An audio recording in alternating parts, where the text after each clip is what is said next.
what is the certified integrator? Well, it's a title, and it's a title around secure cloud services.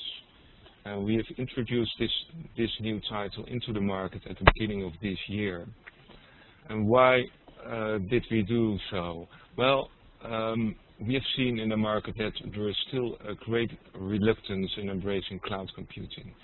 Many companies face security worries and issues around privacy and integrity and identity issues of data. There is also there are worries about the reliability of data.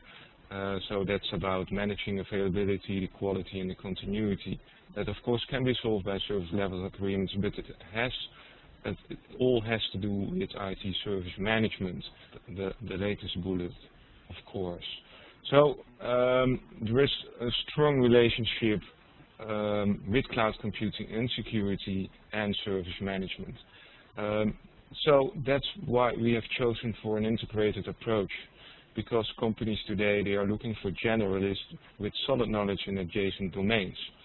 And if people study cloud computing in relationship with service management and information security, then they get the best understanding of their relationships. So what we did, we combined the separate certifications on foundation level. So if we look at IT service management, then for example ITIL will do, and also our program EXIN, IT service management based on ISO. So there are other certificates in the field of IT service management that are also accepted, like Microsoft Operations Framework and EXIN User and BOK. Right, so you have to attain one certificate in the field of IT service management, and then you need to get one certificate in information security, and that's the EXIN Information Security Foundation Certificate, and combine that with the EXIN Cloud Computing Certificate. So, and if you get all those three certificates, then yeah, you get to know the knowledge in their shared context. That's exactly what we want to achieve here. To strengthen that relationship, we, in the courseware and the basic training material that we prepare and provide to our training providers, we of course have taken notice of this relationship, and we have made sure that this relationship is in fact in this courseware available. So there are many examples around those relationships, and there is also a white paper, and that can be found on our website. Here you can see again the relationship between the different rules, and this is the final result. So if you have attained all three foundation certificates, you will receive this title, and this is just an example on how it looks like on paper, and of course you will receive that also digital. Right, then back to cloud computing, because this webinar is about cloud computing. Why the EXIN certificate? Well, it's a neutral, vendor-neutral certificate. It's also an independent global validation of cloud computing. Global because EXIN is a global company and we are independent, so you can choose your own training provider or other way to prepare for your cloud computing certificate. It can be an e-book or e-learning or whatever. It's a non-technical training, so it emphasizes the cloud management in human behavior dimensions. It's compatible with other programs. It's high quality. It's developed with the help of experts, cloud computing experts from the market. Ruud Ramakers is an example of one of those. And well, it gives you an insight in how to improve performance with cloud computing and also to stay in control. Well, if you look at other certificates, so how, there are also other certificates on the market, of course. One group is, of course, the vendors like HP and VMware, Cisco, etc. They emphasize on the technique, of course, around their hardware and software products. Then you have other professional bodies and training providers.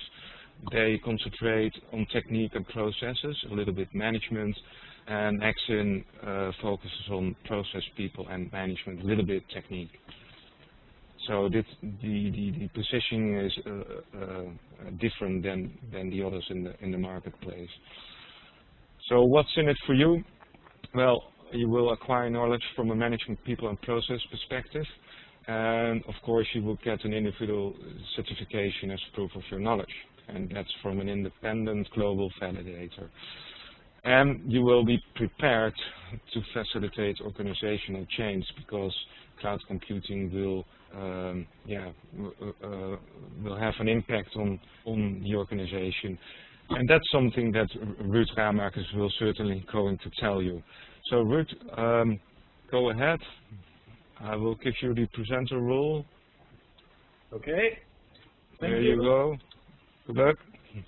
Thank you. Thank you, ladies and gentlemen. Nice to see you and that you attend to this Cloud Computing Foundation course training that we are discussing currently. What are we going to do in the next 40 minutes, around 40 minutes? I'm going to a little bit elaborate about what is the cloud, what do we mean with the cloud, and what is the evolution of the cloud. That's one side of the thing. And the other side, what is all containing the certification, what do you need to know, and why do you need to know it. So we're also going a little bit to the courseware, what is available, what can you do with it. My name is Ruud Ramakers. I'm director of a Center for Cloud, which is national in the Netherlands. It's a knowledge center for cloud computing, which was set up by the Dutch telecom provider KPN, by IBM, by Google, and by the University of Twente and the Applied University of Saxion in bringing cloud computing to the market. For that, let's say I started a little bit, if you look into what had happened in the cloud, somewhere in 1999, when I was, I see somebody raise their hand. You can chat, and Harold will see what the questions are and how to chat to the questions and work things through. A little bit coming back, somewhere in 1999, I was marketing and business development director of a large telco, which was investing in data centers. We saw something which we called application service provisioning, and I said, we have a data center, we have a network, we need to fill this. How can we work things out? And something like application service provisioning was one of the things that could manage and help this. That was my first steps in the cloud. Somewhere around 2004, 2003, I started my own first cloud company, which was a company in the healthcare environment, and I will give you a little bit of discussion on this during this period. So the past 14 years, I have done a lot of experience in the cloud. That gives a little bit my background. So let's continue. If we look into the certification program, what is all part of cloud, and also I'm going to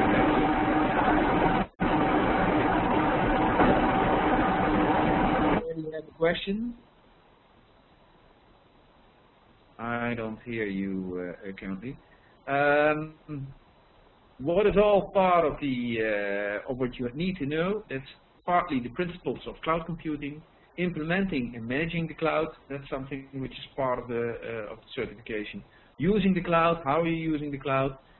Security and compliance, and evaluation of the cloud. So when looking from two sides, when you are a supplier, what do you need to know? What do you need to take into account based on security, privacy, the management of your home or cloud provider? But in the other way around, when you're a user, what do you take into account? How, as a user, can you buy a cloud service? Where do you have to watch from when you buy a cloud service, etc., etc.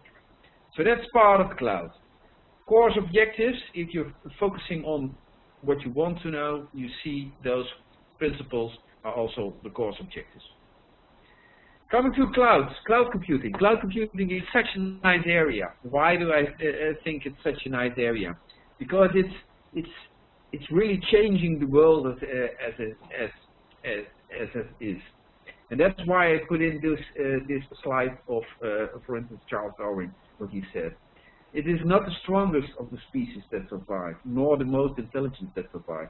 It's the one that is the most adaptable to change. And I think that's also currently happening in the clouds. We had for the past 20, 30 years a way of how we integrated our IT into the world, how we managed to integrate the IT into the world, and that's all changing now.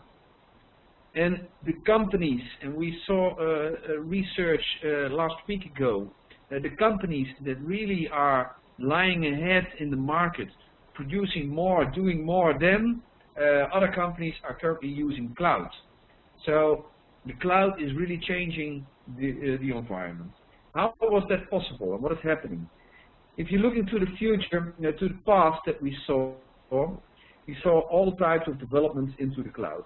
We had mainframes, and normally I ask questions about mainframes, about people who have a mainframe, and what does it mean, and do you know some names of mainframe providers? And then I see, for instance, somebody called IBM, but there were a lot of mainframe providers, like Burroughs, like all types of providers. Then we went into the mini environment, and we had companies like Digital working on it, and Siemens, and Sun, and all types of companies that went into the mini environment. Then we went into the what we call the workstation environment with companies like Apollo and all types. And then we went through to the PC with what we called client-server environment, where the PC was central as being the client and then connected towards the server, the whole environment that we had, with Compaq as one of the leading PC players in that market. And what we see is that there still is a new evolution and evolution going on. And if going a little bit shorter, we had companies like Palm with a PDA, or we had companies like Psion with a PDA, which aren't available anymore. And if I ask people a question, for instance, about what was the telephone that they used 5 years ago, and then normally they all say it was a Nokia. And now I ask them what is the telephone, and almost nobody has a Nokia anymore. And how is that possible? Why is something like this happening? How is it possible that companies, leading companies like a Nokia, for instance, isn't leading anymore? It all has to do with the speed of development that is happening in the IT service market. And suppose, for instance, you were managing director 5 years ago, or CEO of Nokia. And suppose you had, for instance, $10 million or euros as development fund. What would you do if you had two product managers standing aside you, front you? One was giving a presentation, and the other. And one was saying, guys, we have to develop a new phone which has more processing power, a better camera, more memory, and you can call with it, and it's working perfectly, etc., etc. We have to develop this. We have a second person who was saying, guys, we have to develop something, a platform where you can load some apps on, which has the touch screen, which is nice, fancy, looks fancy, etc. But it doesn't have something like 3G, or it doesn't have something like a camera in it, or etc., etc. What would be the question that CEO would ask? Normally, the normal question was, it's very good, very nice, but what is the business that we're going to do? What will the revenue be that we would do? That's a very good question from a CEO, and you probably would expect it when he has to spend 10 million or something more into product And the first product manager will tell you, this phone that we have will be a new release of a phone that we already had earlier. We know probably, we asked our customers what they want. They want to have a better camera, and they want to have a more speedy phone, and they want to have more memory, etc., etc. And another color, and something like that. And we currently did a revenue of 500 million last year. We know that people are replacing their phones every 2 years, so probably next year we will do a revenue of 250 million with that new phone. Okay. And then the other product manager is telling you, saying, guys, what would be the revenue? Yeah, I asked some customers, but they don't know, and probably, yeah, they like it, etc. And you probably can play some games on it, and there is a lot of people having game consoles and doing a good overview, giving you a good overview, and you can play with it. And it can also do something like storing music on it, and you can use it as to phone with it, etc., etc. So suppose that the whole market that we can attack with all those different segments is around 100 million, then probably we will do something like 10 million. So next year we will do a revenue of 10 million. Now suppose you were the CEO. Would you spend your $10 million to the person who promised you 250 million, or will you spend it to 10 million? We all know what Nokia did. And that's something that happens all the time. It happens with companies which were in the mainframe time arena. A big centralized computer with all types of terminals hooked towards it, all proprietary. Those companies were leading. And we know that, for instance, an IBM, the manager of IBM was telling us, guys, a cloud and a mainframe, we expect that worldwide there is a place for 5 mainframes. How wrong could he be? And everything works, and if you're staying a little bit with the mainframes and the minis, there was one of the product managers in IBM was saying, guys, probably we need to have a smaller unit, a smaller system, but then for each function in a company to have its own computer. And then the manager said, no, probably it isn't necessary. We need to have one centralized computer for all the companies. And then there were other companies that developed those mini systems, and at a certain moment you will see that the functionality of a mini is going to reach the minimum functionality of a mainframe. But the mini is much cheaper, so users are going to buy that mini. And that's what happens. And then when they buy this mini, the mainframe company gets out of business. And the same happened, for instance, in the telephone market, where Nokia got out of business due to the fact that Apple came up with their nicest design of their services. And this is what's currently happening in the IT market. There are companies like Salesforce, like Google, like Netscape, like Amazon, etc. Companies who said, well, the cloud, that's something new. We can offer new services, etc. And then you have companies like Microsoft, for instance, who had a huge of a problem to follow them, to follow the change that's happening.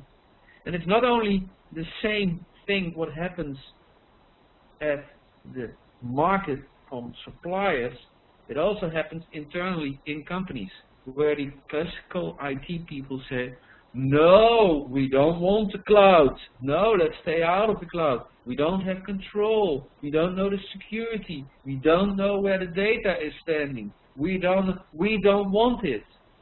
And where the business guys are saying, hey, this is a nice service. Let's buy this service, because we don't have to invest in it. We just pay for it on a monthly charging fee. And that brings me to what we discussed about the definition. And by the way, this is one slide which I put in. You will also hear this from trainers, etc. We're saying, guys, this is not one wave, and we're not in for a short period of time. I already told you I started somewhere in '99 with application service provisioning, and that's one of the first stages of cloud computing. We're now already in wave 4, where we're already integrating business processes, where we integrated all the mobile devices into the cloud, where the cloud is really, and that's why EXIN is also pushing on this, really upgrading the IT to the business management level and discussing on business management arenas. And that's why we're discussing it. Concept of cloud computing. IT becomes a utility. That's what people already were forecasting 30, 40 years ago, and I think we are now currently in the phase that the IT becomes a utility. And it becomes available for everyone. And why? Probably all of you are using the cloud, and already now with this service like WebEx, you're using the cloud. And the cloud is very close to everybody, and not everybody knows it already that they're using the cloud because they're using functionality out of the internet, like Facebook. One of the major applications of Facebook, and compare Facebook, for instance, with SAP. Who had one of the major applications of the world is the Facebook application.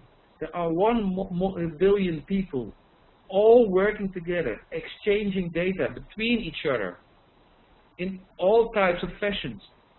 And who had a training to work with Facebook, or Twitter, or Gmail, or Dropbox, etc.?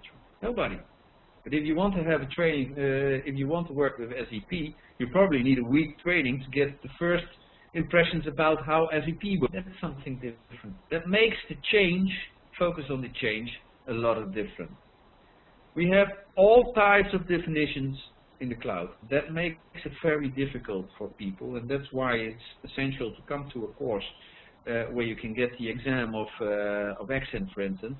That's because you need to make a difference or see the difference between what is really cloud and what's not a cloud. We as IT people are normally hyping everything. Before the cloud it was SOA. Before SOA we had all types of different things, and we all hyping it to a very high level. And what do we do? And I saw last week an ad from Staples. Staples is the company that sells all office equipment, etc. And they put in a box where you could put in 4 hard drives, and they called it cloud storage. So we all call it the same. The definition that we at EXIN, for instance, use is a definition which is really a good definition from the National Institute of Technology, from the American National Institute of Technology. That is, cloud computing is a model for enabling unambiguous, convenient, on-demand network access to a shared pool of configurable computing resources that can be rapidly provisioned and released with minimum management of effort or server provider interaction. And why is this definition interesting? And I'm going a little bit elaborate a little bit further on this definition. This definition is really interesting because the user, the end user, likes what currently is happening in the IT and in the cloud. And that's what they're saying here. And if you're focusing on this definition contains 5 important characteristics, 3 service models, and 4 deployment models. And during a course you will get all the ins and outs of this model, and to get a good feeling what it means, etc. If we're looking to the 5 essential characteristics, this is, and if you're getting Facebook in mind, for instance, what makes it likes people to like it, or Dropbox would be also interesting. On demand. When you go to the internet, you have the possibility to get service. That's really nice. Facebook, you go to the internet, you select Facebook, and you can make up an account. Very, very simple. Unambiguous network access through the internet, but with all types of devices. With my smartphone, with my iPad, with my PC, all types of devices, I can get to the services that I want. For instance, Facebook. Location independent resource pooling. You don't know where the servers are, you don't know where your data is, but still, it doesn't matter where you are, you can always get a hold on it. And you share it with others, and that makes it very interesting. Due to the fact that you share it, you can drop your costs. and the cost base, and people can offer it interesting. But when you share it also on another layer, you can also share data on an easy, very easy way. And then something which is really nice, rapid elasticity. You can scale up and scale down depending on how you're using the cloud. New York Times, for instance, had they wanted to have their total archive of TIFF documents based on the format of TIFF, to migrate to a PDF standard.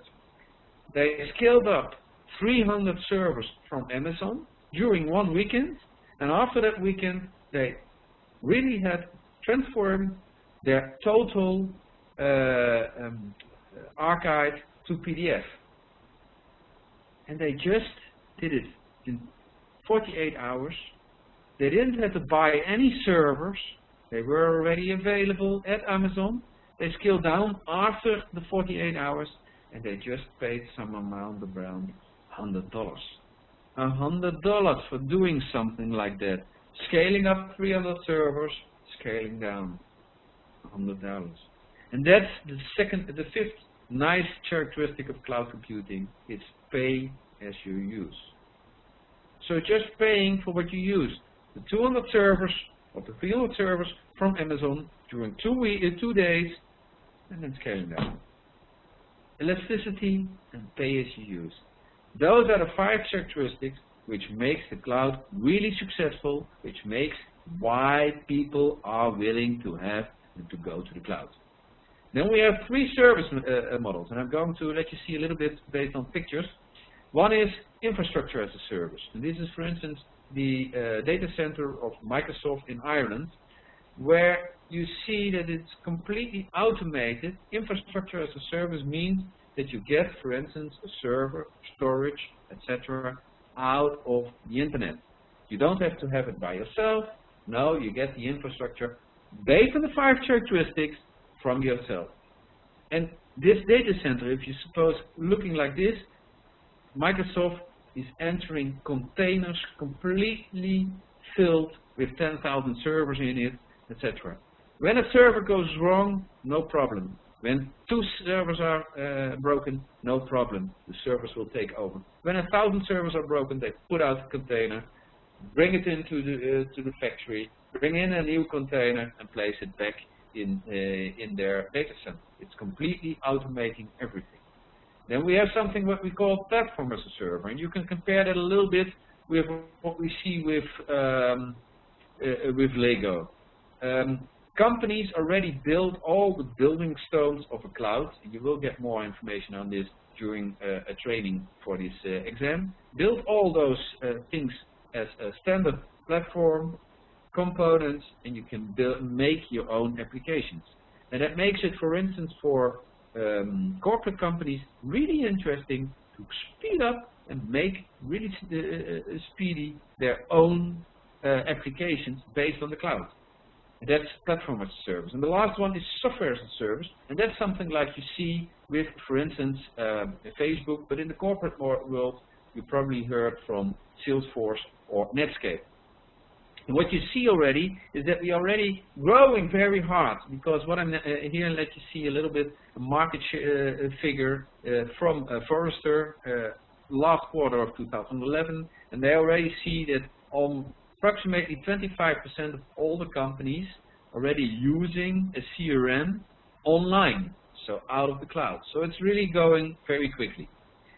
And based on that, you also see that there is a growth, a sustainable growth in apps and the mobile cloud. And that mobile cloud is growing very quickly. And then you hear people saying, what is the difference between the cloud and the mobile, and the apps that are starting? And what you will see is that most of the apps are making use of cloud services for all the data that are lying behind. So mobile and cloud is really integrating, and you cannot have the mobility and all the mobility applications that we have currently without the cloud. Okay, I said there were 5 characteristics, 3 service models, and we're also discussing about 4 deployment models. What are the deployment models? 1, you see really, and that's for instance Google is an example in it, you're looking to the public cloud. Public. It's available for everybody, everybody can use it, etc. The other way around is private cloud. It's a cloud just having all those 5 characteristics based on 1 or 2 or 3 from the service levels that we saw, but then integrated, used in your own private environment at the company itself. So, like we already did on premises. And then you have, and that's something that is really developing currently, a hybrid cloud. You use a lot of what is publicly available, but for specialized information, etc., which you don't want to have in the public arena, you put it into your private arena, so in your private cloud. And then the last one is the community cloud. You can see that it's currently happening in a lot of countries in the governmental environment, where you can see that, for instance, local government companies are joining together, building their own cloud in their own community, but sharing it between all the local government instances. So now you had a brief discussion about what is the cloud, what does it mean, etc.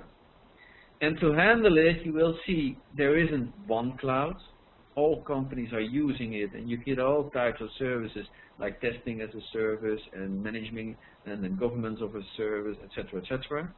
And you get all types of clouds from all different companies, which means that you, as a user or as a buyer or etc., etc., have to see and have to evaluate what you're really getting, how you want to get it, how it supports your business processes, etc., and from whom you're getting it, and how the services are offered.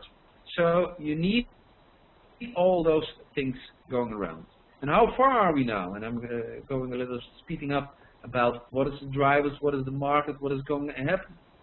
You probably know the famous hype curve from from Gartner, sorry. And Gartner already states that we are already passing, that we are already over the hype, and most of the things like software as a service, etc., is already over the hype and is really steady, getting into a steady market. Does that mean that cloud computing isn't of any interest anymore? No. All developments that currently are coming in the IT world are based on the cloud, the personal cloud, Internet of Things, big data, hybrid cloud, cloud optimized for application design. All types of developments that are currently coming are based on the cloud. That's why it's essential now to get in, to get your knowledge of the cloud, and to work things through. I'll give you a little bit of the page from what is happening in the market and how can you see where the money is earning. And I have to explain you a little bit the definition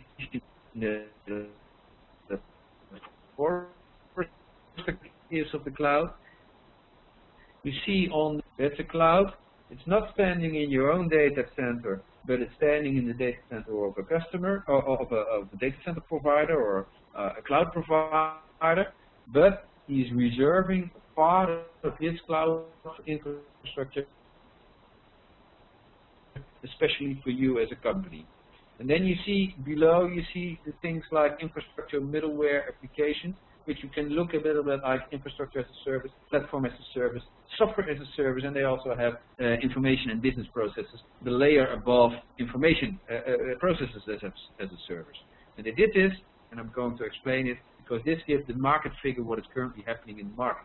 And when you're looking to what we are, 2013, you see that the major income currently out of the market is coming out of software as a service. And IaaS is a little bit, and PaaS is currently developing. And then you have something like dynamic application services, etc., which were positioned in the last slide in those figures. You will get some more information. What does it mean if you want to earn money, etc., and how can you, what market should you address? If you're focusing on a little bit other research that we have, you see what are currently the drivers.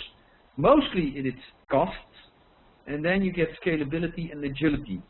But what the cloud is really about, and you will see that, it's in collaboration, innovation, competitiveness, and mobility, and those are growing for the next 5 years. And if you're in one of what are the major concerns if you're then focusing on it, you will see that most of the companies are just focusing on seeing security concerns as being one of the important issues lying ahead. During the exam and the training, etc., you will get impressions about security and what does it mean. A little bit, if you're on one of those segments working with, you will see that those segments will be the new companies that will be disruptive the next coming years.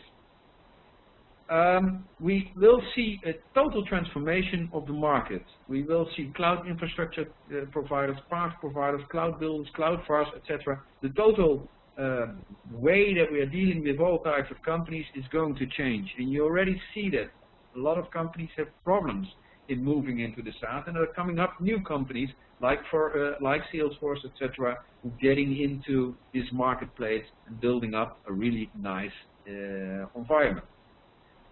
What does that mean? During this course, you get insights into what is the architecture of the cloud computing. And why do you need that? Because you need to know how the cloud computing is related to your current business, to the current environment, how you can integrate it, because none of our companies can start from a greenfield company, and where do you have to watch, and why the cloud is arranged like it is arranged now. You get an insight on all types of drivers that will be possible in the cloud, resulting in the benefits and also the limitations. Like I see security, which will be a part of the cloud, to be aware about the security and the privacy that is there. You get an insight on what the cloud means and how the cloud is how it's based to manage the cloud. Because it's nice to have a cloud service, but like I already mentioned, you have Amazon, you have Google, you have all types of services. How are you going to manage it? If you're not in control anymore because you outsourced it to the cloud, you probably need to do all types of actions to get into control, so you get all the information processes which are required in your network arranged on such a level that it works together with the services that it works to support your business processes. And that's also one of the reasons, if you're looking to managing the cloud, why EXIN has integrated this with ITSM, because what you will see is that also cloud providers or internal private cloud providers, etc., have to organize themselves to deliver services in such a way, like for instance, ITIL organized defines the organization for processes, etc., for managing IT services. And the cloud isn't that different, it's still an IT service. So you get also an overview on what means it to build your own cloud. What type of components do you need? How do you do it? How do you integrate with the public internet, etc.? And what you do. You will get a feeling about how do I access the cloud. I just discussed one of the characteristics is unambiguous network access, but you can do it through all types of terminals. Maybe a thin client is also one of the things, a web browser, but also you get all the companies that bring your own device, and how do you integrate this? So that will be part of the course and the knowledge that you need. You get an overview about how cloud is related, like I just discussed in the market figures, how cloud is related towards the mobile devices, the mobile operating system. What does it mean? Where can you really get your cost base out? And a lot of the costs which I see currently coming, we all discussed, all companies are now going into the cloud for cost. And they will see that the cost, as they calculate it correctly, and it will be also part of the training, because you need to compare apples with apples. But if you calculate it correctly, you will see that the cloud isn't that much cheaper than your own IT infrastructure. And then people say, oh, why not cheaper? The reason behind this is that the cloud, where you really can get your benefits out of the cloud, is in collaboration. It's easy to work together with your customers, with your suppliers, etc., on one set of data. You don't have to exchange anymore. You can let the customer and the supplier get into your own systems and look at your systems, etc. That's what the cloud makes available. And on mobility, it's very easy to do it with a certain app on your smartphone or tablet or other environment. how cloud computing can support your business processes. We will stand back a little bit on what is happening, and a little bit due to the fact that we're talking about internet, it's an open standard, it's easy to add, etc., makes it possible for small companies to get the same computing support, IT support, as big companies had, and they grew big because they needed to invest in a lot of money into their environment. And due to that fact, the moment that it's required, for instance, a designer for a car manufacturer, at the moment that you manufacture it, etc., to offer his services like this. So, and it's very easy to hook up into this market. Then one of the things which are really important with the security, because all companies are complaining about, is the cloud secure? And you have the same discussions as we had 100 years ago, is the bank secure? Because a bank will be more under your bed with your money in, but still they will get a discussion on this. And then you get something which is called the privacy. How are you making sure any of the data that you have, but you outsource a part of your responsibility is getting into this data. So maybe you have we will discuss this during important. What is the business case? Service, what you're saving about you get. Quickly after you can decide, for instance, that the system management of the systems will be done into India. And what you now currently see is that companies out of India are saying, oh, we are too expensive. We're hiring persons out of Bangladesh who are monitoring the system for our customers in Europe. All can be dynamic, but you need to know, it needs to be transparent. And how are you going to evaluate what the cloud provider is offering towards you? Summarizing, the most important thing I think what you currently see in the cloud and the cloud development is that we're discussing about costs, like you see here. We are having the cloud for cost reduction, but tomorrow's clouds, where you really earn your money, will be on collaboration, business innovation, etc., working together. And if you're thinking through how you will reduce what you have, this will be the part where you really get your money back, future business that you will have. What I was talking about, if you're discussing like this exam, the tool is web-based or paper-based, depending on the location that you are in and how you are doing it. The pass rate currently on the history is 65%. Pass mark is an example exam on www.exin.com, so you can get it here. If you want to hear more from me or have more from me, look me up at my LinkedIn contact. And now, you're still there? Yes, of course, Ruud. I give over. Thank you for your attention. Okay, thank you, Ruud, for this very clear presentation. I would like to finish by saying several things, mainly about the picture of all the regions where we are available. So that's America, South America, Europe, Africa as well. There's on a global scale, also in Africa, for example. So like in 125 countries. So there must be always a training provider near to you. Those are training providers that are accredited. We work with accredited training providers to secure the quality of training. You can prepare by following a training, but of course that can also be done with e-learning or by self-study.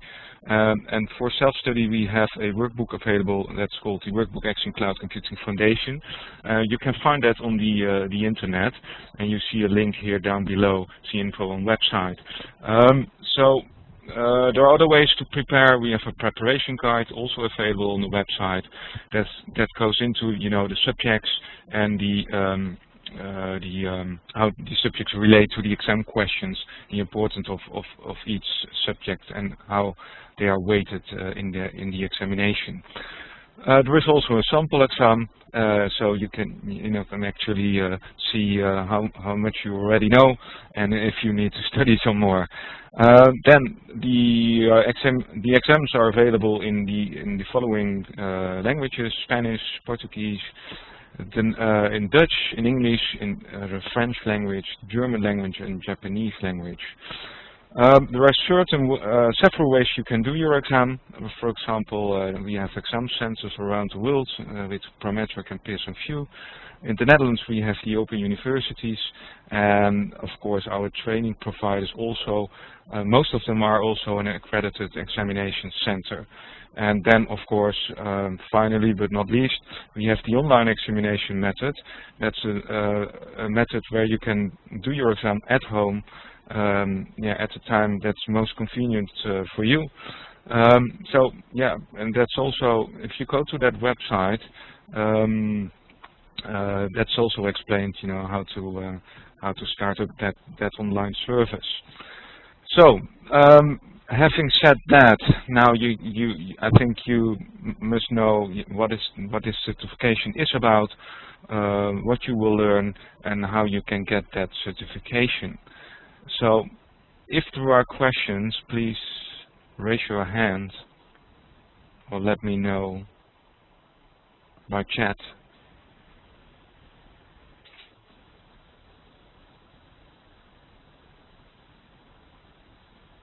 Okay, I do not see any questions coming in. I would like to thank you very much for your time, for your attendance, and